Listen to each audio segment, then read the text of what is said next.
Can we tell Ray that put down the golf club and come over here and talk? All right, Ray is the poll. Would you rather shoot like Ray Allen or dunk like Vince Carter? 62% would rather shoot like Ray Allen. Okay. All right. I'm curious if Ray had... Now, Ray used to be able to dunk. Like, he would dunk in traffic. So I don't know. He can still dunk. All right. All right. I don't want to offend you here. Ray, sit down. We're live here. Come on. You can take inventory after this. All right. Would you rather be able to shoot like you shoot or dunk like Vince Carter dunks? I would rather be able to shoot like I shoot. Okay. I did dunk for a good part of my career. Not like Vince. Well, I mean, I had my moments when I was up there, and it seemed like it was fun. But there was a point where it turned in I think in the last 10, 12 years where dunking was just okay, and then everybody started really aspiring to be great shooters because that was more demoralizing. You know, you don't want to be on a meme nowadays getting dunked on, but being able to shoot is much more powerful. How many times were you ever dunked on, like in a bad way? Yes, but I don't remember them. You don't? It's like your body just pushed it out of memory. It's in there, and if somebody brought it up, or if you probably pull into some archives, you could find it. Paulie, would you look up Ray Allen getting dunked on? All here? over it. Yeah, just in case we refresh your memory. How you doing? I'm doing great. You look good. Thank you. So do you? Could you play right now? Yeah. You could. Mm-hmm. Any interest? No. You paused a little bit, though. Well, because I could. Doesn't mean you have to, but at the same time, it's like when you get to the other side of it and you manage to escape anything major issue-wise, it's a huge win. But what if LeBron called you? Well, I think at this point in the game, and there's so many other things that come into play. Because as an older player, you can't just come and show up. You know, you have to put a lot of work in, and then you got to really play. You know, the sitting down and getting back up and the sitting down is what does you the most damage. Yeah, but you could be a specialist, 3-point specialist. Come in, give me 15 minutes of work. No, I mean, I've never wanted to be a specialist. I've always wanted to be a player. And you figure out what the game presents you, and if it's threes that you shoot them, but it's mid-range. There's so many different things that happen out there. So if LeBron calls, then you would just say, thank you, not interested. Yeah, I mean, you got to throw the kitchen sink at me to at least get me to think about it. But okay, wait. Okay, what if he throws the sink at you? What if he throws 2 sinks at you? Then we think about it. Really? Yeah, then we think about it because 2 sinks is 2 sinks. So if I get $8 million for you, 1 year. I mean, that's good money, but $10 million. We're starting to think about it. Okay, so because the Lakers are listening right now. Jeannie Buss is listening right now. Yeah, well, they could use some 3-point shooters, Ray. They could use a lot. They could use. How do you think they're going to do? It'd be interesting. Just looking at their roster, and I'm curious to see how they built their roster. Did they build it to contend with Golden State? Or did they build it to make the playoffs? Did they build it to compete, or are they building it for the future? So it's an interesting mix, though, because is Rondo the kind of guy who will help Lonzo Ball get better? That would be one of the questions I would have. Also, you got these older guys, and I'm going to have a really young locker room and an old locker room. Are those veterans going to include the younger players? Will the younger players seek out the older players and say, help me get better? That's sort of the dynamic that I'm curious about with the Lakers. Yeah, and a lot is going to contend on those older players and how they ingratiate themselves to this new mix. Because even LeBron has to reinvent himself. What kind of player do you think he'll be? It's difficult to say because how he's been for us and what we've seen over years past. When I played with him, he had a lot around him that could do different things. So he didn't always have to carry the weight. Cleveland is a little different. He needed more shooters around him. So he doesn't have that many shooters around him. So how are they going to fit in. And, Stevenson and Rondo both need the ball in their hands. So is he going to give up more of that responsibility? And is he going to become somewhat of a spot-up shooter at the same time? Or are those guys going to become spot-up shooters? Going to be interesting to watch. Would you ever consider him the best player of all time? Like, does LeBron have to do something, or can he do something where you would go, now I would look at him as the best player? No, I think he certainly, just off the cuff, he's certainly the top 5 of all times.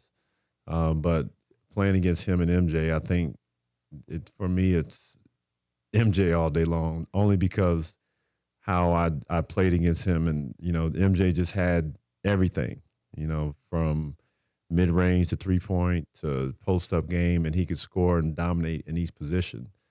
LeBron is dominant. LeBron could do so many things on the floor. And do you think LeBron's a better all-around player than Jordan? It's hard. That's hard to say because, LeBron is probably one of the best passers, that the league has seen. MJ that's probably the weakest part of his game. He didn't pass a lot, but at the same time, MJ didn't have any other weaknesses in his game. And defensively, he was a two-way player. Defensively, he was incredible and just as dominant. Well, I still look at LeBron, a better rebounder, better passer. Mike was not shooting a three back then. He would have developed into he still could shoot it, though. Yeah, but LeBron has turned into at least a dangerous three-point shooter. Like you have to account for him when he takes those shots. But the personality, though, is, I think, the biggest difference. Because Mike wanted to kill you. Mm-hmm. Was he mean to you? No, he wasn't. He actually killed me slowly. And, yeah, he would comment to the coach, he's actually doing a great job out here. And meanwhile, he's pouring in 45. Wait, he's talking to your coaches? Yeah, I remember Chris Ford, he's yelling at me. Chris Ford's yelling the whole time. He's like, rookie, get in front of him. And I'm fronting him on the post, and MJ just kind of slowly glides across the floor, and he gets the ball and shakes and scores. And I did everything the game plan said, and then there's a break in action. We're sitting there, and, Chris Ford is just down there just hammering me, and MJ was like, he's doing a great job, coach. He's actually doing a great job. Meanwhile, he's got 45 on the books. So I was like, yeah. Did you think that Mike didn't want you taken out because he had 45 in the books? Like he wanted you to guard him? No, I honestly believe that he didn't think that anybody could stop him. He can score whenever he wanted to score, wherever he wanted to score. So it didn't matter what I did out on the floor. He was going to get his touches. He was going to get his points. More unstoppable, though, when they get that mindset, Michael or Kobe? Certainly Michael. Really? Yeah. Because, Kobe put up 81. Yeah, that was a bad Toronto defense at the time. I remember. It's still 81, right? Yeah.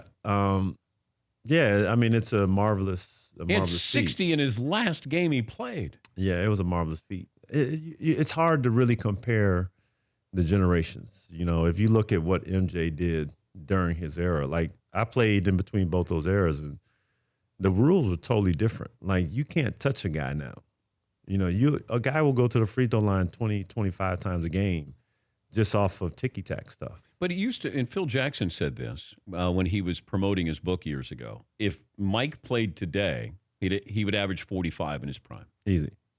You believe that? Mm-hmm. Yeah, and that's why it's, so much is made about the errors. It's just not a comparison.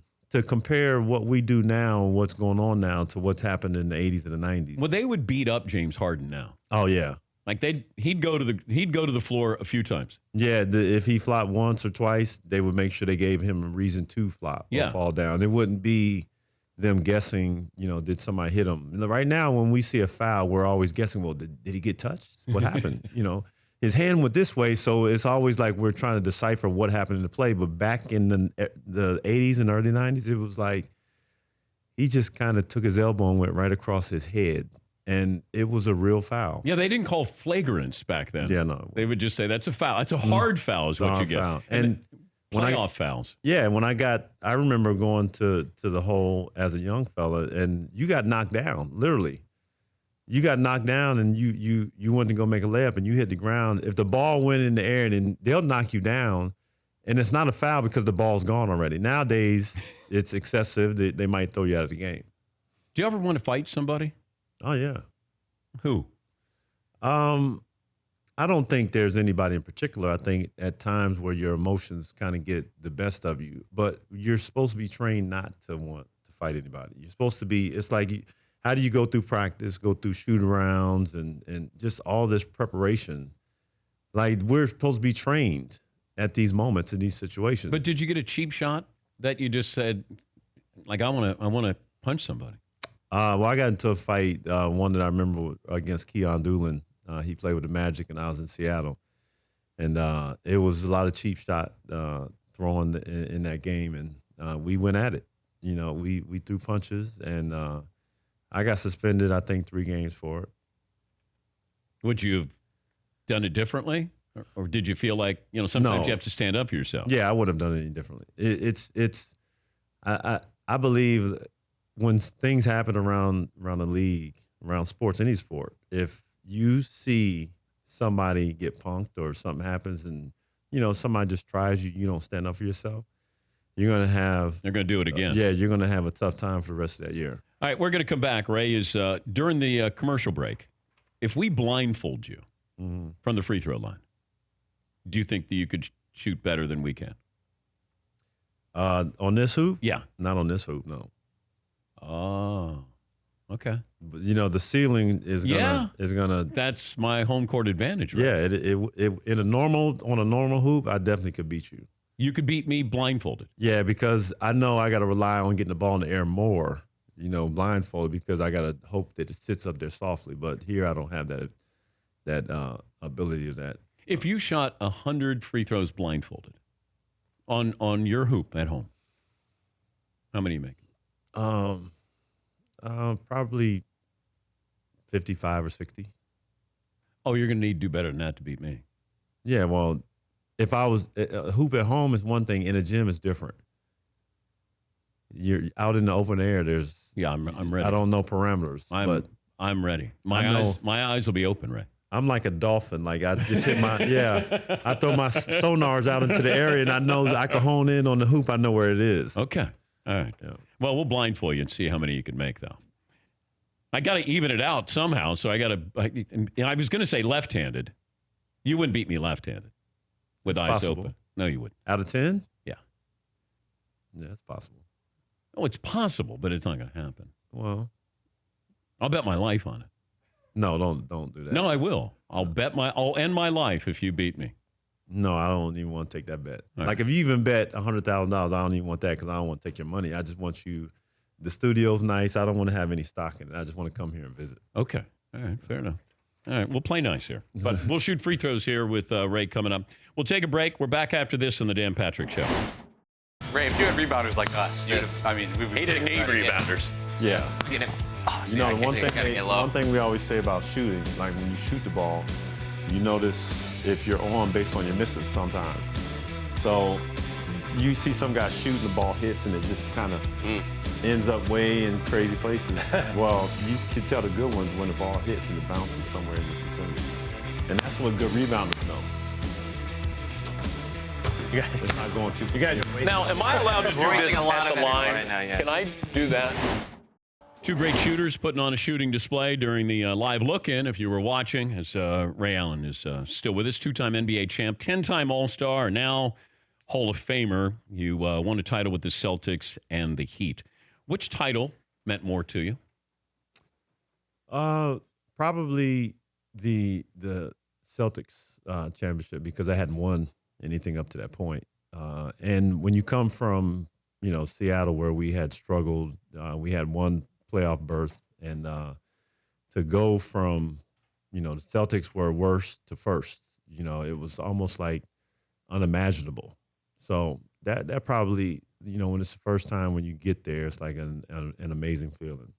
You, during your speech, gave a shout out to the Celtics players winning a championship there. Mm-hmm. Still, we've talked about this. It's just such a weird relationship, or lack thereof, that continues. Why is it it feels like there's something that's always going to be there, unless it's the media that keeps it there? Because it feels like you've tried to move on with it or tried to mend fences here. Yeah, I've even when I left, it was, you just know that this is what you have to do for your career, and there's no like harm.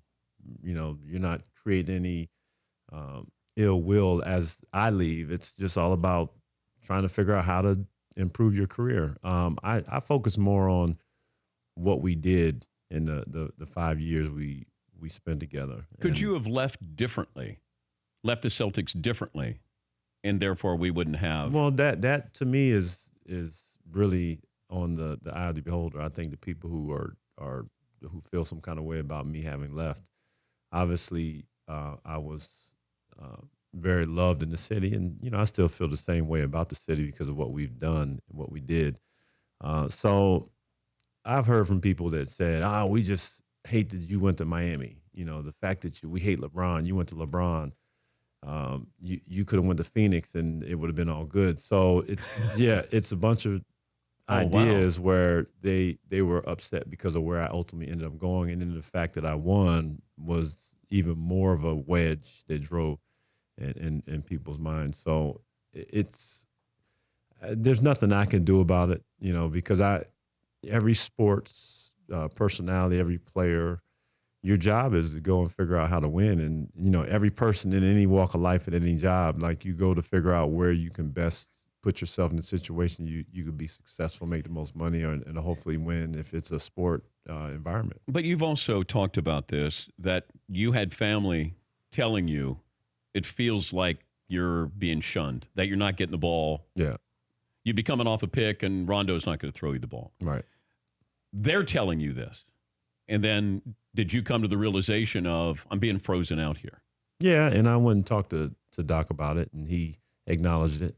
And I was surprised by that because I was like, well, you acknowledge it, and you haven't done anything about it. So whatever happened, the breakdown in the relationship, it's unfortunate, and that's why you say, well, look, it's with all these things, you throw it in a pot and you stir it around. It just means that ultimately it's time for me to move on, as much as it bothered me, because it was, playing in Boston was probably the most incredible experience. That was a great team. Those fans, they're like no other.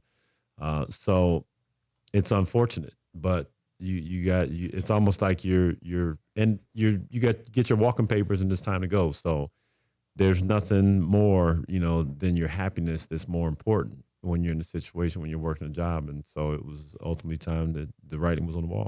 Do you think that KD has gotten fair criticism for leaving Oklahoma City to go? It's basically what you did. Yeah, and I hear the comparisons being made a lot. Yeah. I will say that when I was a free agent, I knew that the time for me was over, and I had to decide that I was not, the option of me signing back with Boston was no longer on the table. And so ultimately I had to decide where it was that I was going to go. I had 3 teams left on the table, and that was Miami, Memphis, and Minnesota.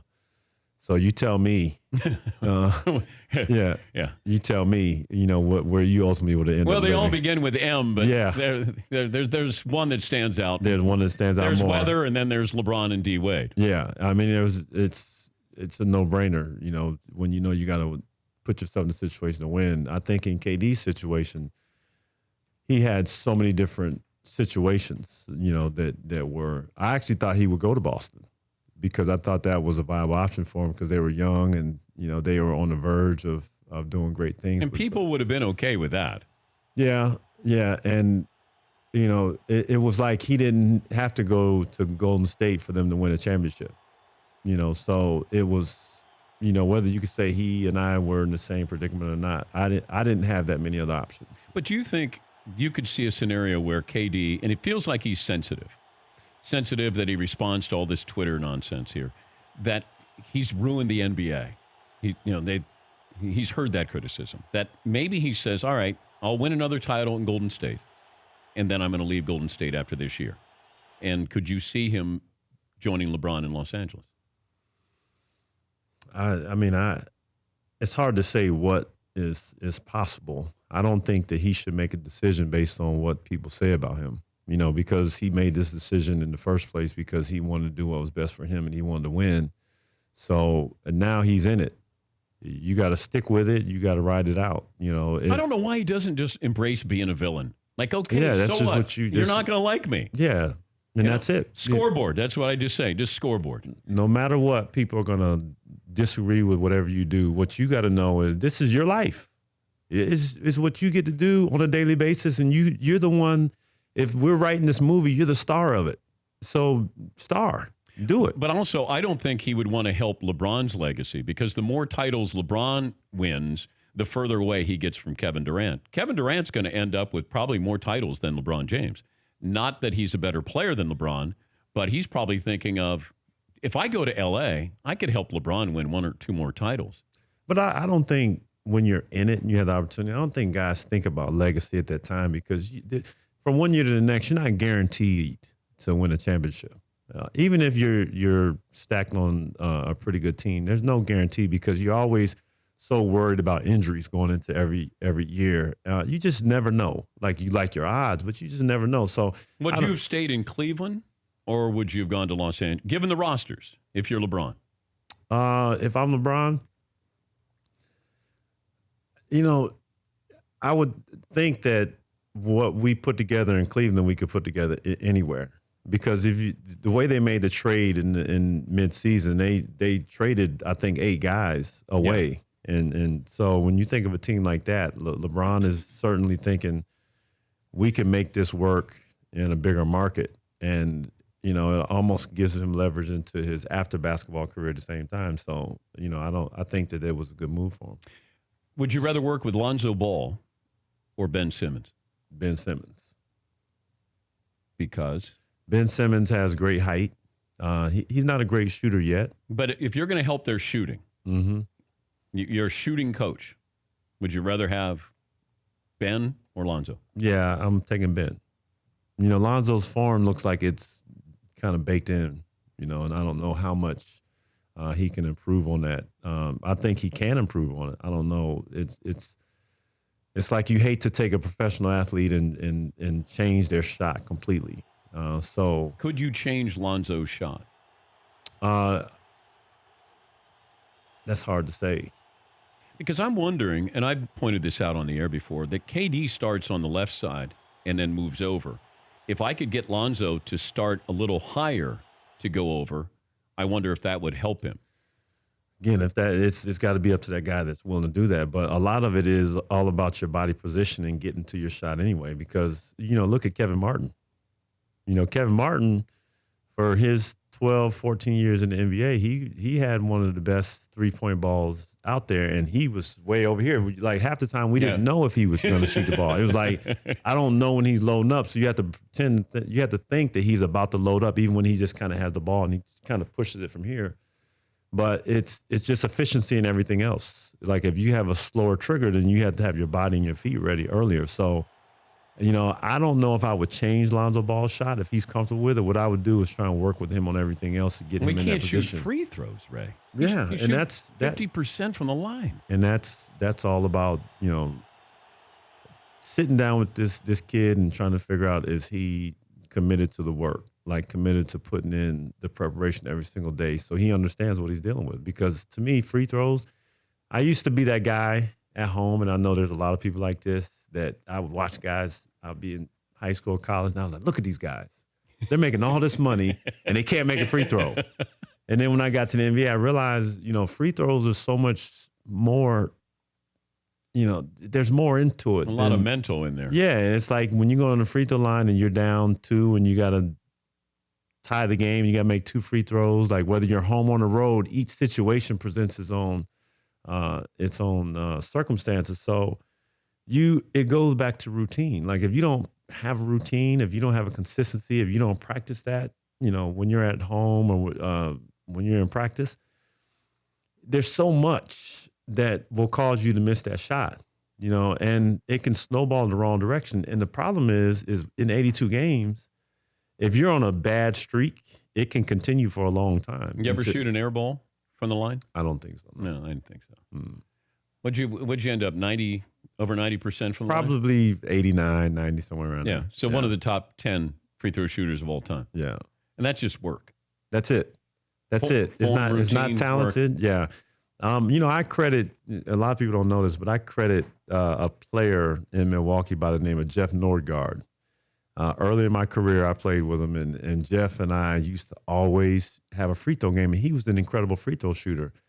And early on, he gave me somebody to challenge, somebody to compete against. And it was always swishes. And so I constantly was out there doing that with him. And so for the rest of my career, that's what I did. You went from 82% when you were a rookie, and then you went to 92%. Yeah, because 2 years later. And that was the difference. I didn't know what challenging myself on the free throw line was all about. I didn't understand, like, it's a real thing to shoot free throws after every routine and to really shoot. It's one thing, like, you go into a practice and you're down there by yourself and you just shoot 10 free throws and you walk off the floor. That's not real. Yeah, it isn't, because can you draw back on these circumstances when you're in a game? Because in the game, it's so much more intense. Could you have helped Shaq? I'd like to think I could, but again, I think the guys that really get better are the ones that really want help. We always say, if you come to the situation with your cup already full, I can't put anything in it. You can't just think you know everything, because you're talking about, like, extremely incredible athletes and some of the best of all time. And if you come with that mentality that I don't need help or I'm good, I can't help you. Case in point, LeBron, every time I went to the free throw line or I was shooting shots, LeBron was like, let me get some shots up with you. And then he would ask questions, when you're shooting free throws, why do you do it like this? And, what do you see in my free throws? And he always asked for help. And for a minute there, he was getting better at his free throws. And I don't know what his percentage were this past year, but you got to be willing to ask for assistance, no matter how good or bad you are. Well, even the greats add something, because Magic added the outside shot. Mike started going down on the blocks. And that's you get to a certain level, and then do you add to your game when you get to a certain level? It's like Vince became a three-point shooter. Jason Kidd became a three-point. If that willingness to add to your game or evolve separates the goods from the greats to the Hall of Famers there. Well, Vince was always a three-point shooter. He could shoot, young, but he's just so athletic. It overshadowed his three-point shooting. Yeah. And even when he was dunking on people, a lot of times people would always say he settled when he shot the threes, because they're like, they just want to see him get the ball and go down there and dunk on somebody. So yeah,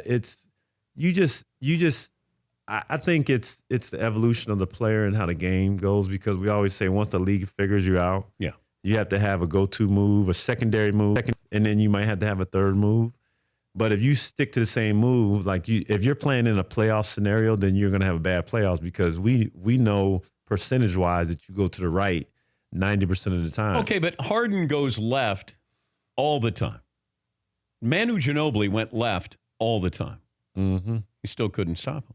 Well, the thing about Manu was they used to clear that side for him too, and he'd start from all the way, almost at half court, and it's hard to make a guy go right from there, because you're basically giving him a straight line anyway. James Harden, when he goes left, if you take his left, he steps back and then he shoots a three. And he's good at doing that. So that's his secondary move off of taking that away from him. So when he takes 3 steps back to shoot the three. Yeah, 3 steps, yeah. Or he'll just he'll Euro step from the left to the right side, but he'll always finish on his left. So it's difficult to stop the great players, but what you have to do is make them uncomfortable. Any update on He Got Game 2? None, not yet. Come on. We got the script here, I think. Where? No, we don't got the script. Well, I don't have the script. I have it in my head, though. Yeah, we have it in our head, too, but we got to get this thing down on wax. It's got to go from our minds out into the paper. I think Spike Lee's got to throw the kitchen sink at you. Well, Spike just finished Black Klansman, which I haven't watched it, but I heard it's incredible. Great reviews.